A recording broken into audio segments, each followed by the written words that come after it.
The Elders Affairs Committee, for those who don't know who I am, I'm the chairman of the Elders Affairs Committee in Alabama South. This is one of many classes that we've been putting on preparations and other things for the town here to get people better prepared. You know, in their homes, and to get our seniors better prepared in different things that arise on a day-to-day basis. So I want to thank you for coming. And this is also going to be played on our local access TV. And I'm going to turn it over to our vice chair, Susan. Thank you. Quickly. Okay. It's my pleasure to introduce our speaker this evening, Garrett Simonson. Garrett has served as the coordinator of the Greater Derry Public Health Network since January of '09.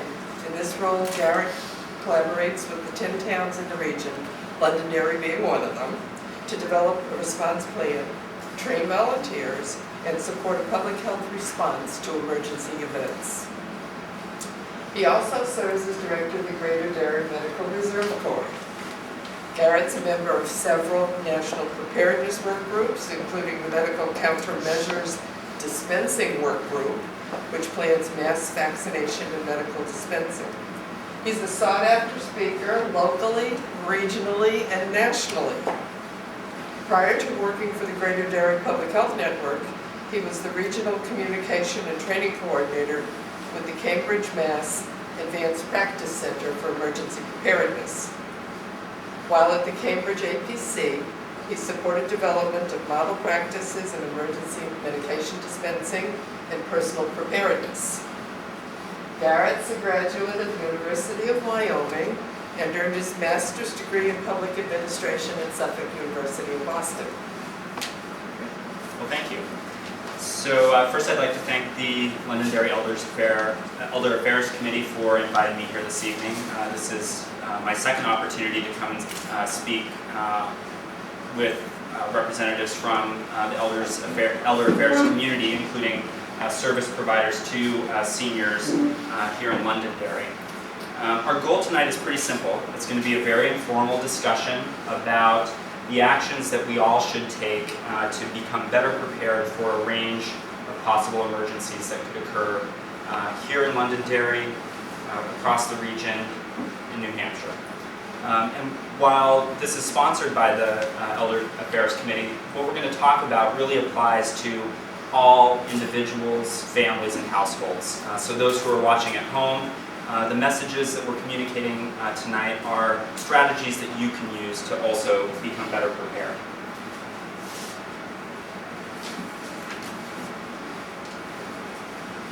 So we have 5 simple objectives for tonight. So first and foremost, we're going to start off by developing a better understanding of why it's important for us to be prepared personally, and how our individual level of preparedness influences the community level of preparedness and readiness to respond to and recover from a disaster event.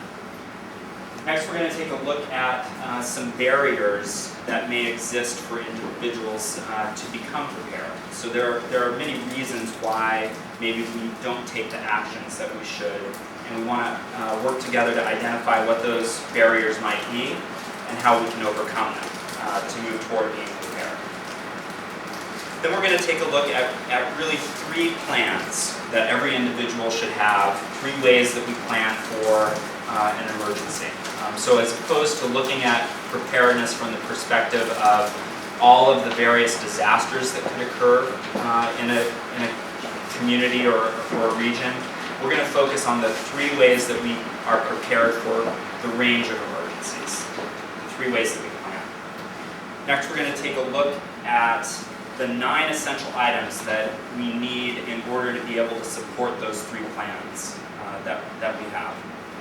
And then finally, we're going to have a single challenge tonight. So when you walk away tonight, there's one thing that I hope that you'll try to do over the course of the next 2 weeks that relates to a type of event that we routinely see not only in Londonderry but across New Hampshire and New England. So that's what we're going to focus on this evening. So let's begin by asking ourselves the question, why should we prepare? So on a local level, a community develops a local emergency response plan.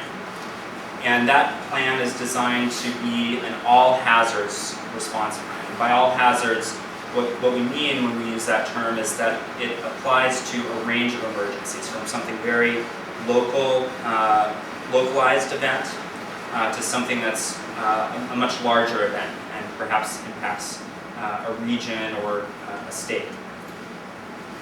And we really want for individuals and families and households to think about preparedness in much the same way, in that all hazards perspective. We want for them to focus on what are the tools and resources that I need to be able to respond as an individual or have my family respond, regardless of what the emergency is. And the reason why it's important that we prepare is that it actually helps to support the responders. When an event occurs, the responders' immediate focus is on addressing the specifics of that event. And their ability to respond to every individual is reduced during that time of the event. So we want to support local responders by having taken personal actions. We want to be able to respond to most of the hazards that could occur. So by taking these personal actions, we're increasing our ability to be able to respond and be self-sufficient. Importantly, we want to be able to reduce the risk or harm to ourselves or to our family or to our property. And taking personal preparedness actions helps to reduce risk.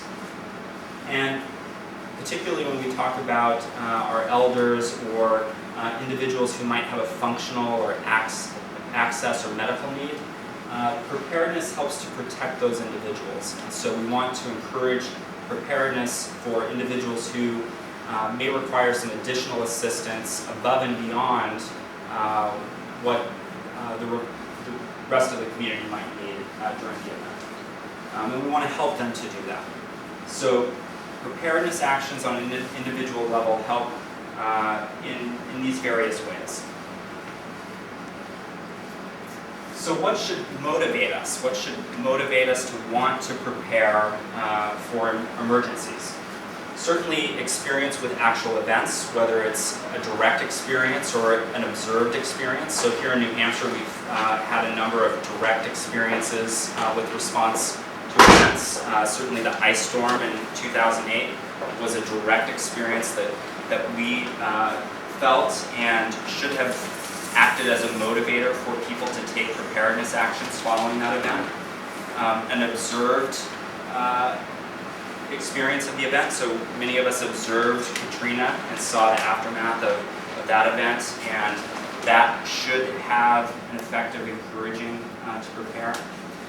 Information that's presented by trusted sources, so certainly our emergency response community does a good job of promoting the benefits of preparedness on a personal level and the things that they're doing on a community level to prepare. So for example, the work that's being done here in Londonderry around the regional shelter that's held at the high school is an example of the way that trusted sources communicate the value of preparedness and hopefully motivate the community to prepare. So what comes into question when we think about these motivators is, given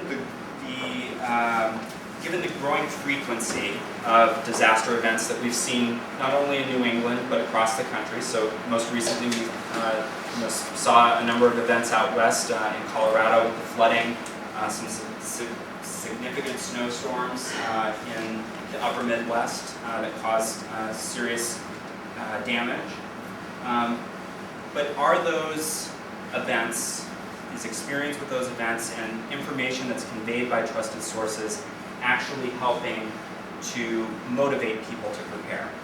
And I want to read to you some information that comes from Columbia University. So since the September 11, 2001 terrorist attacks, Columbia University annually does a survey to gauge the public's opinion about personal level preparedness. And what they've found since 2001 is that attitudes about personal preparedness really haven't changed that much, despite experiencing events directly, or observing them. And so what they found in their most recent survey is that 1/2 of American families still do not have a plan. And 30% of those with plans still lack a critical item such as a flashlight or emergency food and water. So despite experience with events, despite access, really broad access to information about preparedness messaging, over half of American families still don't have a plan, and 30% of those that do still lack an essential item in their preparedness kit to be able to respond. So what this brings into question is, what are the barriers? If experience and access to information aren't motivating individuals to prepare, what are reasons that people aren't preparing? And so I turn to you to ask, what are some reasons that you can think of that individuals might not prepare? What was that? I just said laziness. Okay, so that could also, so laziness could also be, where am I going to find the time? So I've got a busy schedule, I'm juggling maybe 2 jobs, bouncing back and forth between work, home, and school, taking care of my children. Where am I going to find the time to do it? So time can be a factor. Other reasons? It's not going to happen to me. It's not going to happen. So perhaps risk perception. You know, Hurricane Katrina, that was down south. I don't need to worry about that. So risk perception could be part of it. Other reasons? Tomorrow's another day, I'll put it off, I'll get up there. Yep, tomorrow's another day. Sean hits. Yep, it's on my lengthy to-do list. I'll eventually get to it. I think we depend on the services that are provided by our communities.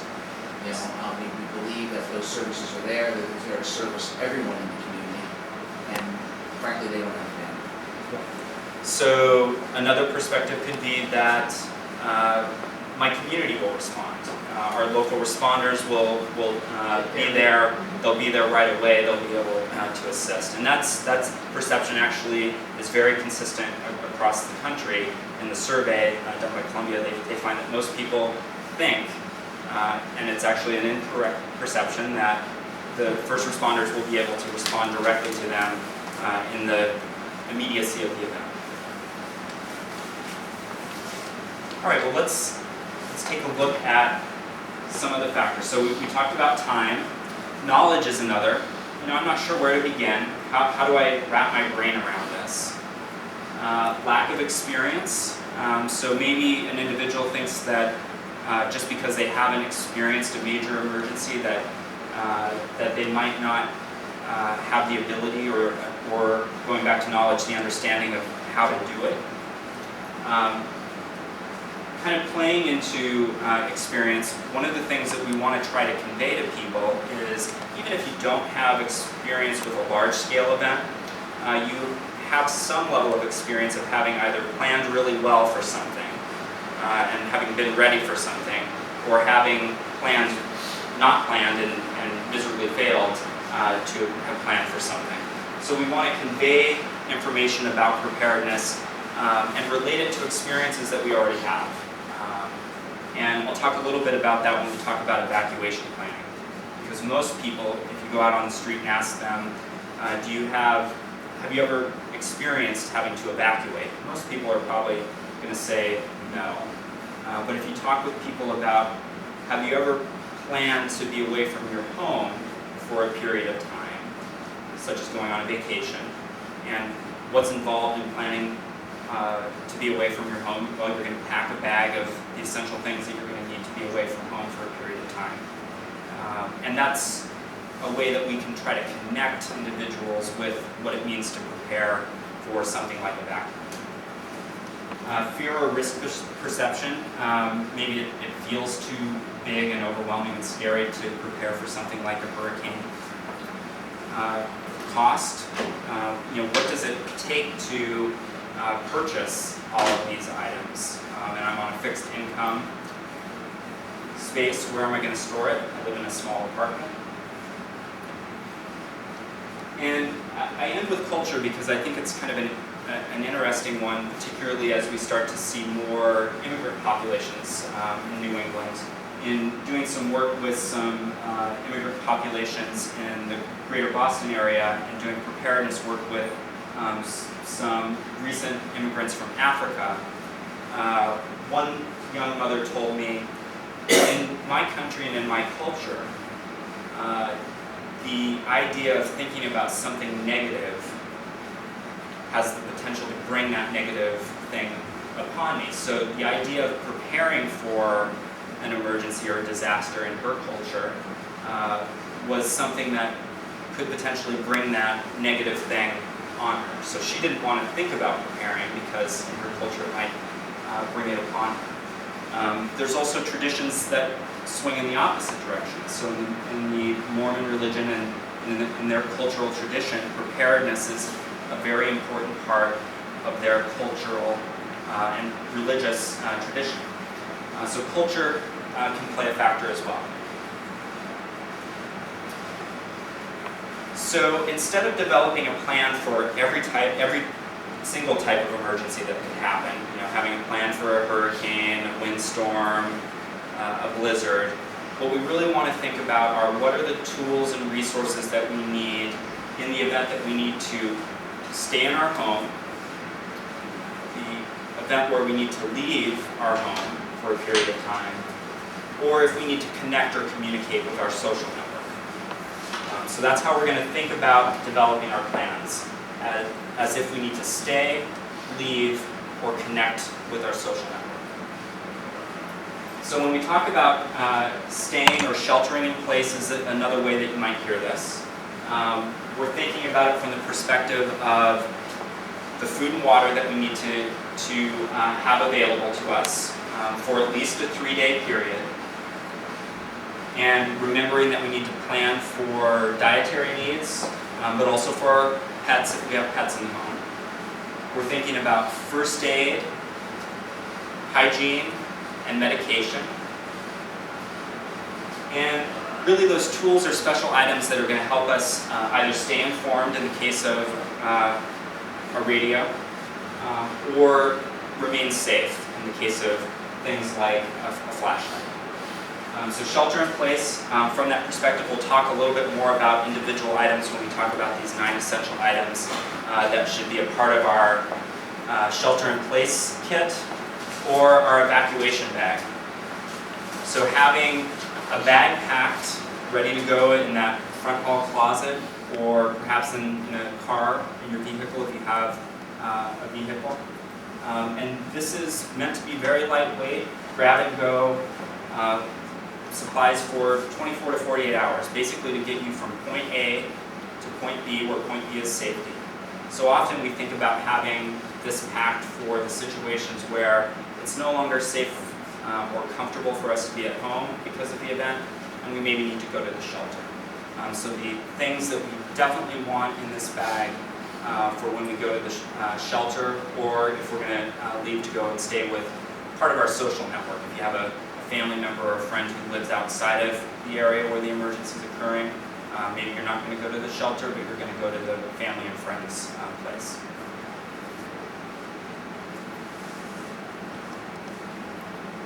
And then lastly, connect. The ways that we're going to communicate with our social network about, to communicate that we're safe, but also to talk with them about the plan that you have, and to also help other people to prepare.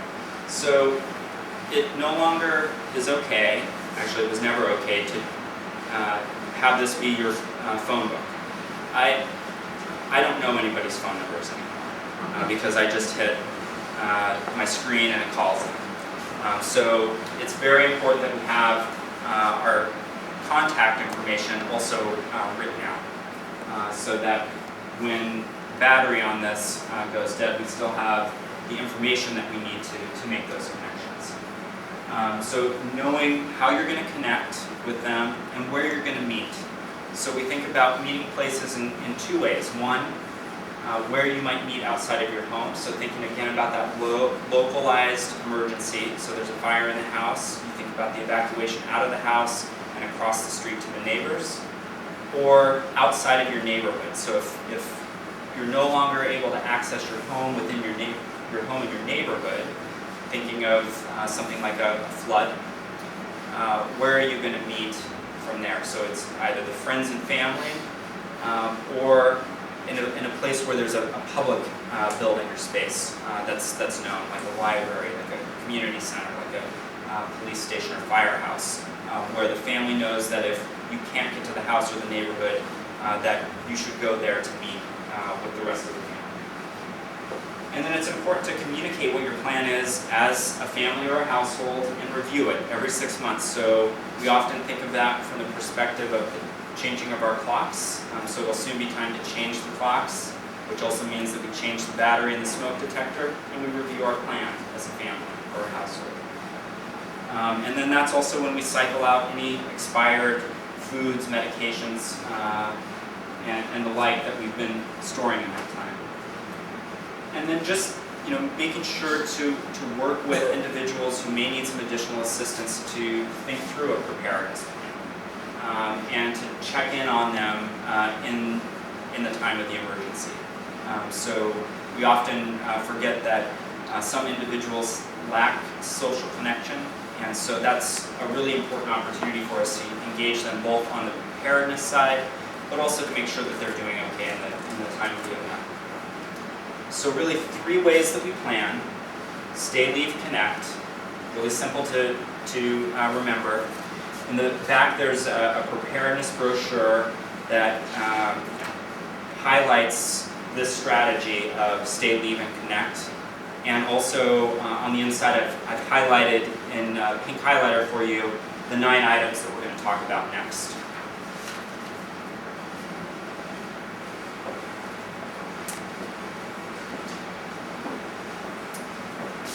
So I suppose it's appropriate that we start with water, since I just had a drink. So when we think about water, we're thinking about it from 2 perspectives. We're thinking about it both from the perspective of needing to stay in our home. So when we're staying at home, sheltering in place, there are going to be certain emergencies where we're going to routinely have access to our water. We're going to be able to still utilize the shower or the bathtub because we have power and we have running water. But we also want to think about those events where we need to have bottled water for emergencies where we're not going to have access to our running water. So the recommendation is a gallon of water per person per day, so at least 3 days worth. So if you're thinking of a family of 4, we're talking about 12 gallons of water on hand. And that's for both drinking, but also for hygiene purposes. So if you're using for brushing your teeth, maybe using for washing up a bit. So a gallon per person per day. Obviously you're not going to have a gallon of water in your go bag, so you're going to be looking to have some smaller bottles of water tucked away in your bag that you can take with you when you need to leave quickly. So having water on hand, but water also ready to go. In terms of food, we want to talk about non-perishable food items. And again, so you're thinking about it from the perspective of being at home. In some emergencies, you're going to have access to the ability to be able to utilize your stove. If you have an electric stove, you can probably still utilize your microwave as long as you've got the power.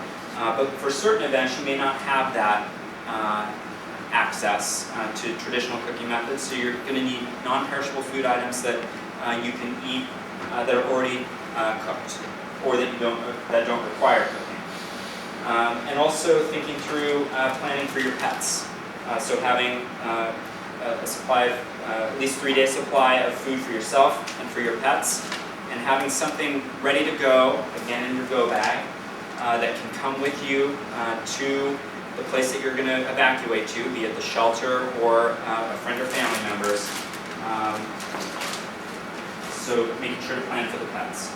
I'm going to jump over further in the list to talk about the can opener. So it is important to have a manual can opener. But with that said,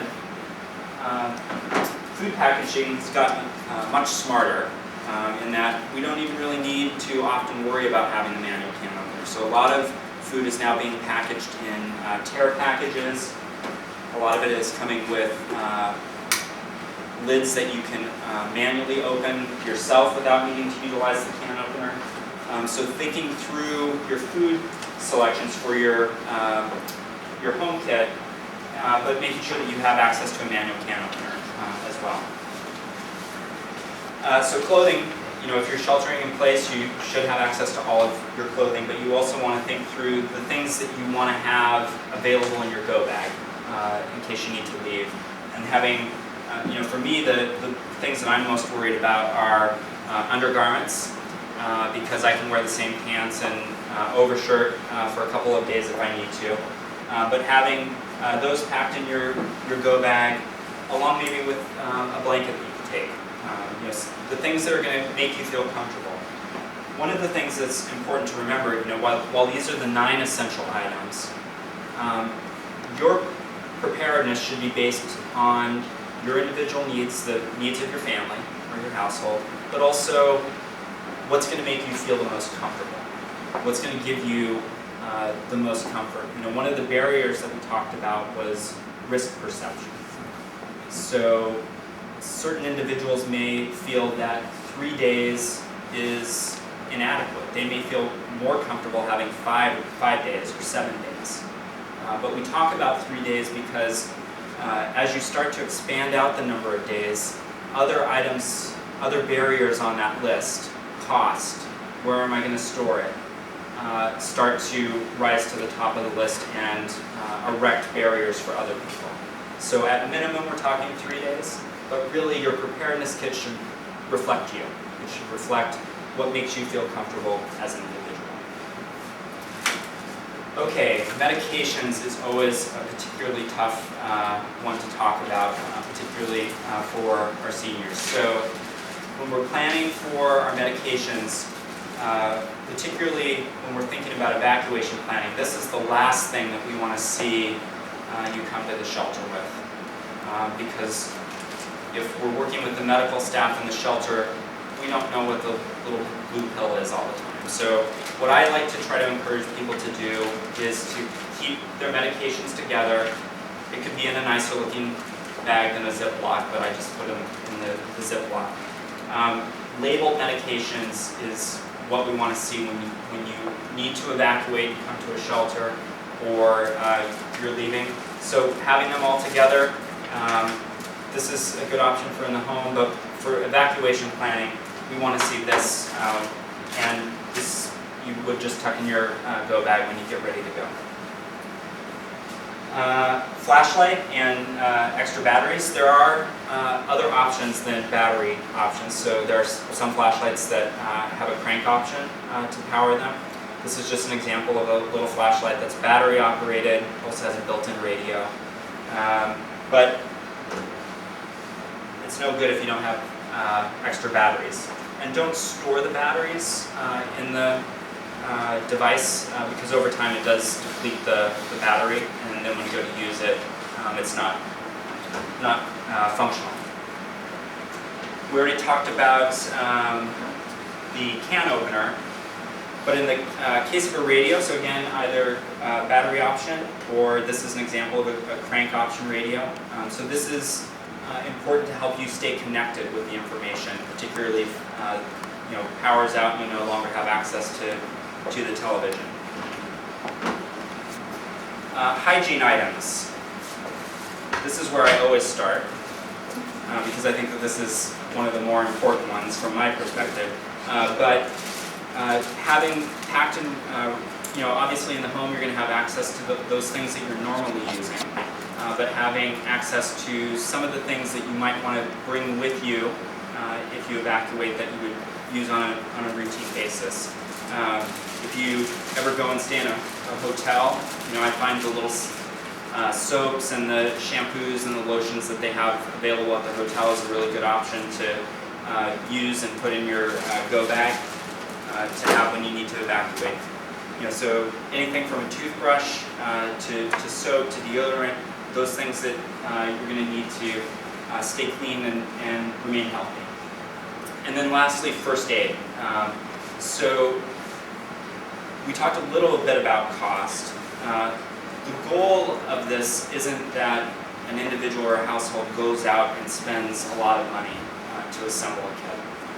Most of these things are things that you're already going to find in your home. It's largely just about pulling them all together, assembling them into a tote for the house that you set aside. These are the emergency supplies that we're going to keep for our 3-day supply and rotate out as we need.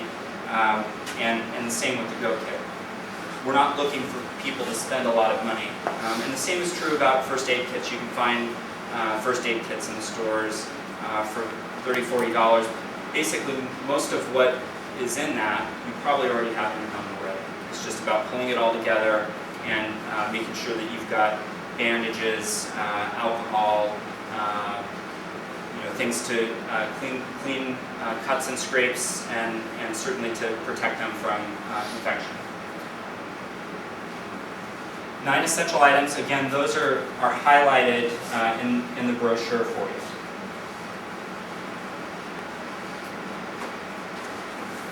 But now I want to talk about the one step that I hope that we'll all take in the next couple of weeks, and that's to prepare for power outages. This is something that we experience pretty routinely and frequently in New England.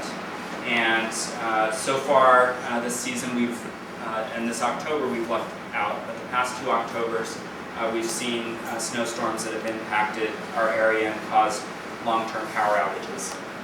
So there's a handout in the back. It's called Do One Thing. And in October, that Do One Thing is to prepare for power outages. And for those who are listening at home, if you go to doonething.com, you can find this preparedness list related to power outages. So there are really 4 things that are emphasized around preparing for power outages, and I've listed them in an order from easiest to do to a little bit more complicated. And I'm going to highlight one that I think is of particular concern when we talk about our seniors in the community, but also others who have power-dependent medical equipment. So the easiest item, and it's something that we've already talked about as being one of the 9 essential items, is to have a flashlight and extra batteries. So that should be a pretty simple one for you to check off over the course of the next 2 weeks. The second item is something that we've also talked about in terms of having a plan to connect and communicate with our social network, and that's that we want to create a plan to connect with them that communicates where we're going to meet. So if there is a power outage, where could I go? If not the shelter, is there someone within my social network, a family member or a friend who maybe lives outside of town that I can go? And how am I going to communicate with them? The third item is of concern for those who maybe have a medical device that requires electricity. So that could be something like an oxygen concentrator that's used to provide oxygen to an individual who's living in their home.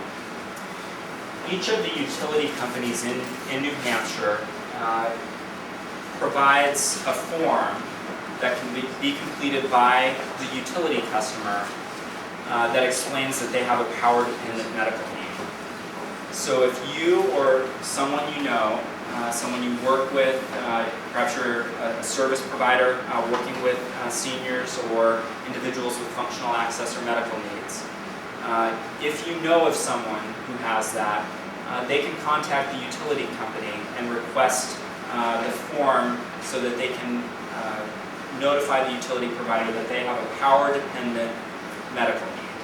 And that helps the utility provider to, 1, know that the customer has that need, and 2, if they're going to be doing routine utility maintenance, it allows them to better inform the customer so that they can make plans ahead of that maintenance to go someplace so that they can utilize their medical equipment.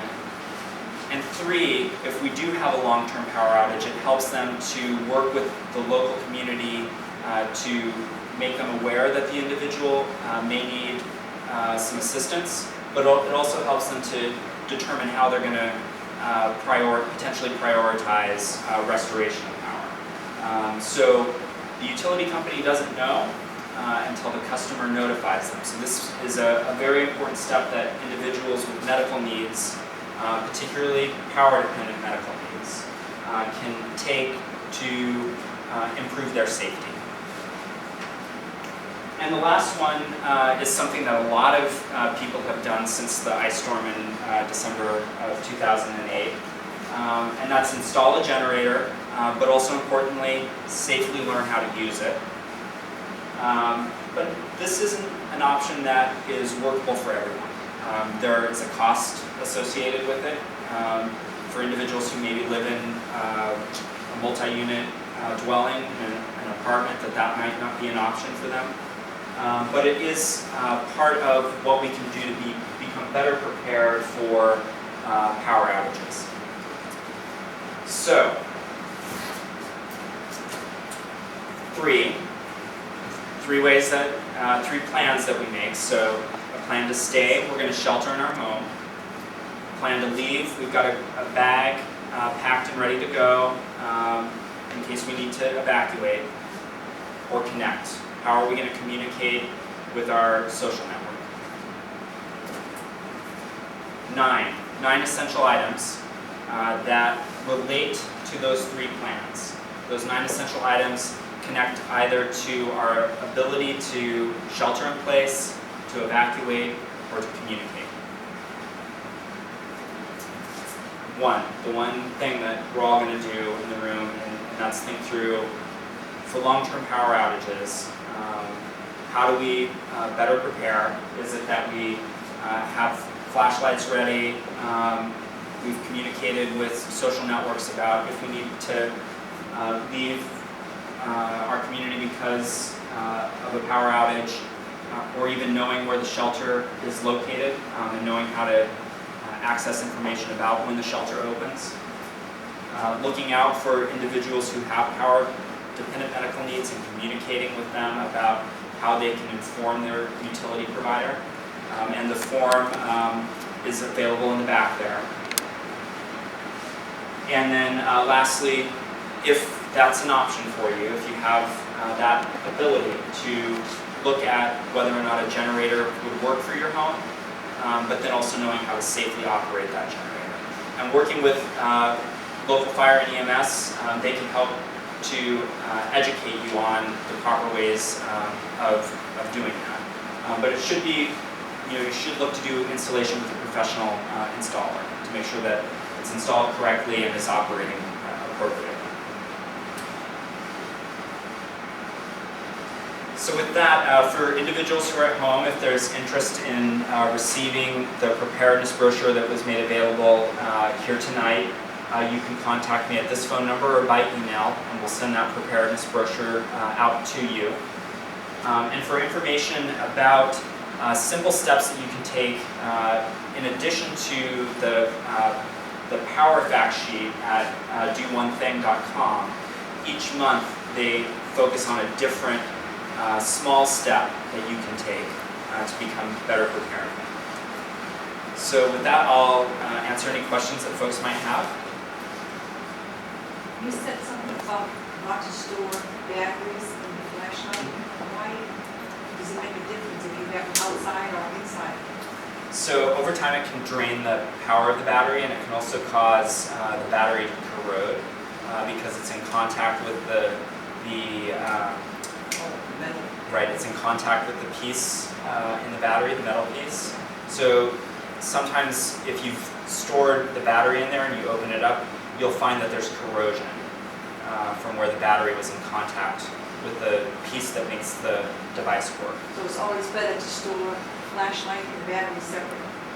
To store them proximate with each other so that you know where they're at, but to not store it in the device. Particularly if it's like in a go bag or in your preparedness kit, that's the better way to do it. So if it's a crank operated one, obviously you're not worrying about the battery.